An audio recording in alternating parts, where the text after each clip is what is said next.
What's the difference between where you are right now and where you want to be? Could it be one more? Imagine you're just one more try away from your big break, or one more conversation away from a life-changing relationship, or one more workout away from you hitting your fitness goal. You see, the philosophy of the theory behind one more is changing your internal thermostat. I tell a story about, or an analogy about, being a thermometer or being a thermostat. The thermometer in the room reacts to the room, reacts to the external forces. Are you living like the thermometer and allowing the external forces to tell you how to behave, how to live? Or are you acting like the thermostat? The thermostat in the room sets the standard for the room. The thermostat sets that temperature. Are you setting the temperature of your life? Are you in control, command of your life? Doing just one more elevates that thermostat. It's a way of you getting to the next level. Let me give you a couple of examples. One, when I was opening up my preschool, and I didn't even realize I was doing it back then, but when I was opening up my preschool, it was actually a mommy and me center, a true mom and pop operation. We had no clue what we were doing, but we were going to make it work. And the way we made it work was that we had the attitude of just one more. We're going to make just one more phone call and we'll find out the answer. When we were hitting frustration, we were like, all right, we're going to go to tomorrow. We literally, this is funny, it just popped into my head. We literally said this about the building that we're leasing right now. We've had one location, we've leased that location for the past 20 years. Yes, hint, it would have been easier to buy a place. But hindsight's 2020, right? The building we have, we were going from building to building to building to building, and we just kept knocking our head against the wall.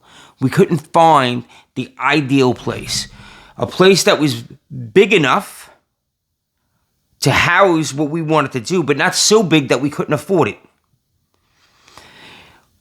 We were looking for a place where we were able to put our own touch on it. The ceilings were the right height, like all of this criteria, and we couldn't find the right place. And we were about to throw our hands up into the air. We're just like, this is too hard. This is just way too, there's no place around here in the country to do this. What were we thinking? And we were angry, we were frustrated, we were sad. We were just in despair. We just wanted to throw our hands up and give up. And my wife literally said to me, she said, all right, let's give it just one more day. If we don't find the place by tomorrow, then we'll think of something else. And I reluctantly agreed. Like, all right, if that's okay, if that's what you want to do. And I conceded to her request. And that next day, it was a Wednesday. And all of a sudden, my wife comes running into the room. Hey, you want to take a ride? I just spoke to somebody. They said they could show us the place today. Like, what are you talking about? Because I already wrote it off. Like, we haven't had success in the past. It had to be a month and a half, 2 months that we were looking. In the time span we were looking, we hadn't had any success. We looked at every property. We're not going to find another property. We're not talking about we're in the middle of New York City. We're in the middle of the country. Like, there's one building every 1 mile. Like, there was no buildings around. So anyway, she comes running in, and I'm like, what are you talking about? And she says to me, I found the place. I found the place. I had a dream last night. Your dad came to me in the dream, and he showed me this place, and I found this place. I'm like, what the hell are you talking about? She's like, all excited. I'm like, what's going on here? We jump in the car, we go look at the place, and it turns out that we end up signing the lease on the place. Just one more. If we didn't follow that theory of just one more, I wouldn't have a preschool right now, or I may not have a preschool right now. And all of those families that we've serviced over these years, it's probably close, it's hundreds and hundreds of families. It's probably close to 1,000 by now. And they wouldn't have had that resource. They wouldn't have had the resource of, my child's having difficulties in school. Can you come talk to the school with me? Because I know I'm a parent, but I don't talk kid, especially on that developmental level. And my wife would take a meeting with the school and the parent, and she'd kind of translate and be an advocate for the child. That would have never happened if we didn't do just one more. Another great example of one more comes from my partner. My partner said to me, and this is in real estate. We switched into real estate. I'm going out. I built my team out. It's me and my two partners. We're looking for properties down in Virginia Beach and Norfolk. So if you have any properties down there, no flood zone, I'm your guy. We built our list out. We're marketing to that list. We're going direct to seller. We're calling brokers. We're doing all of this stuff. Now, I had a real estate mentor, and my real estate mentor said, you got to give it time. It's going to take time. Don't give up too early. Don't do a 3 feet from gold. He said, just keep pounding the pavement. It took me 18 months to find my first property. It might take you a little bit longer. It might take you a little bit less. But don't stop. And here we are. It took us 13 months, so we're at probably the 10-month or 11-month mark. And I'm starting to get frustrated. Like, I'm doing all of this work. I'm doing all of this research. I'm making all of these phone calls. I'm sending all of these letters. And back then, I was hand addressing 225 letters of mailing. Hand stamping 225 letters. Hand stuff. Like, I was doing it all myself. And I'm glad I went through that process, because now when you hire somebody out, now you know what it takes and what it looks like, and et cetera, et cetera. So I'm not complaining about that, but I am saying that I was hitting frustration. I'm like, when's this ever going to come to fruition? Like, I just want to do good in the world. And I was acting from the 7 levels of perception. I was in victim and just like pulling my hair out. I was miserable. Frustrated. I was sad that I was executing, but I wasn't producing what I thought I'd be producing, even though my mentor gave me good expectations, right? He told me it took him 18 months, it might take me 24 months, and I'm only at like about the 11-month mark. Like, what? But I was just so deflated. And my partner said to me, he said, listen, what do we got to lose by doing just one more? We'll just do one more mail-in. Like, what do we have to lose? It's a little bit of cost, a little bit of time, but in the big picture, it's not that big of a deal. And I said, yeah, that's because you're not the one writing out the envelopes. Now, I didn't say that, but that is kind of funny. But I agreed to it. I was like, all right, you know what? Let's just do one more and see what happens. And it was that one more that landed us the property that essentially launched our business. Just one more. I did it in the police department. This is another great story. The police department, I didn't know about one more back then. Man, I was 18 years old. I had no clue about personal development, this one more thing, nothing. But what I did do was I was standing on the platform of the A train. And what happened was, in the police department, I was able to take the exam when I was 16. But I can't get hired until I don't remember, 19 or 20. I think I had to be 20. Yeah, I had to be 20 to be hired. So that's a 4-year span. they established the list. I scored high enough on the list. They called me down. They're like, oh, no, you're only 17. You're not old enough. We'll recycle you. Recycle just means we'll stick you at the bottom. We'll stick you at the bottom, and when we call up the next class, we'll call you again. So every time they called up a class, they would call up the guys that were held over from earlier. And I was a holdover because I was too young. So I'd go down there a second time. Sorry, we can't do it. You're still too young. And what I found was I was standing on the subway station. And the train rolls in, and I'm thinking to myself, man, this is just a waste of time. I'm going to go down there. They're going to tell me I'm not old enough. And I'm going to end up just wasting my day. That's how I perceived it. I perceived it as I was wasting my day. And I'm standing there. Picture this. I'm standing there on the subway platform. The train comes in. Just by luck, I just end up standing right in front of the doors. And the doors open. And this guy pushes me in. Like I get pushed into the subway car.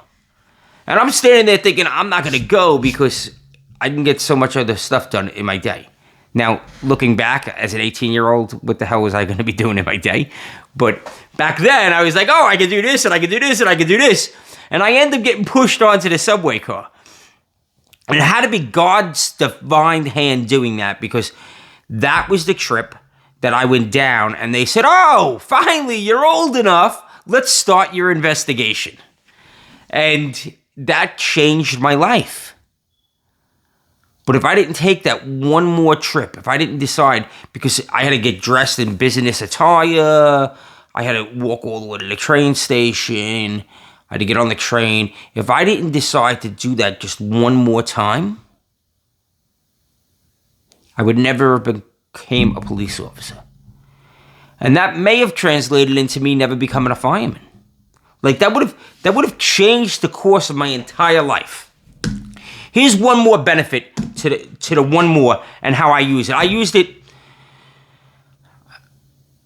in fitness. Here's a benefit in fitness, and then I'm going to give you one more. I used it in fitness. When I was training for black belt, I was taking my black belt examination, and in that black belt examination, you have to go through a physical fitness requirement, right? It's the bare minimum of starting off the test. This is the bare minimum physical capacity you could be at. And it's just a bunch of exercises, 20 reps in exercise. You do like 7 exercises. You run a little bit. It's really to get the nerves out of you before you actually start the test. That's really what it's for. But you have to hit this minimum requirement. So you train for this minimum requirement. And the minimum requirement is 3.5 laps, which is a half a mile. And you have to do 20 reps of these exercises. In preparation for that, I would run 4.5 laps or 5 laps. I would always do 5 additional reps. And what I was doing was I was programming my mind to be like, this is hard. And come qualification day, it will be easy because I will have to do 25% less. I was increasing my reps by 25%. 20 reps to 25 reps. So on testing day, psychologically, it was easier. Stress was way up there, but it was easier. And I was becoming more fit to have more staying power for the 4 hours that I was going to be in the fire. That allowed me psychologically to be like, all right, it's going to be okay. I'm going to get through this. I'm going to be all right. Because if I have to do 20 on test day and I'm doing 25 consistently, I'm going to hit the mark. So I didn't have any of that fear of, oh, will I qualify? Will I not qualify? Will I make it through that period? And this leads into now the last benefit I'm going to give you, the last benefit I'm going to talk about. Because I'm going to talk about confidence right now. If I was to say to you, right now, if I was to say to you, If you said to yourself, I will complete this book in 3 days, or I would start running tomorrow, I'm going to start running tomorrow. How confident are you that you would fulfill that? Because who do we break promises to quickly? Ourselves. And our subconscious is paying attention to that. So when we say we're going to do something and we don't do it, our confidence takes a hit, right? When we say that we're going to do something and we actually do what we say we're going to do, our confidence gets stronger. What about when we do more than we say we're going to do? What if we say, I'm going to run from here to the mailbox tomorrow, and I end up running from here to the corner tomorrow? Or what if I say I'm going to do a set of 25 push-ups and I do 26 push-ups? Or what if I say I'm going to work one more day more than my competition? What if I'm going to say, well, here's a holiday, July 4th is a great holiday. It's a wonderful holiday, the middle of the summer, great to have off from work, but it's primarily a late afternoon and night holiday. Why can't you get one more rep in during the morning? Because everybody else is taking off. So when you get that one rep in and everybody else is laying on they're resting on their laurels, right? And you get that one extra rep in, it's really like 5 extra reps because they're not doing anything. So they're actually going down, right? And you're going up. One more. It's the perfect way of building your confidence. I'm going to do one more than what's expected because that's who I am, because I have that integrity, because I want to build that confidence. I want to build that mental toughness. I want to build that integrity. I want to build that resilience. Because deep down, we know that people won't keep their promise to themselves. But by keeping that promise, we're leaps and bounds ahead of everyone else. That promise allows you to walk and talk with confidence, unwavering confidence, because you know, no, not only am I going to do that, but I'm going to do a little bit more. I'm going to over-deliver. And who doesn't like somebody that over-delivers, right? Guys, one more is a powerful, powerful technique that will allow you to build unwavering confidence. Around here, we live up here in the numerator, not down in the denominator. Go out there today and be unstoppable and absolutely crush your day. I love spending time with you. Absolutely love it. Have a very blessed day.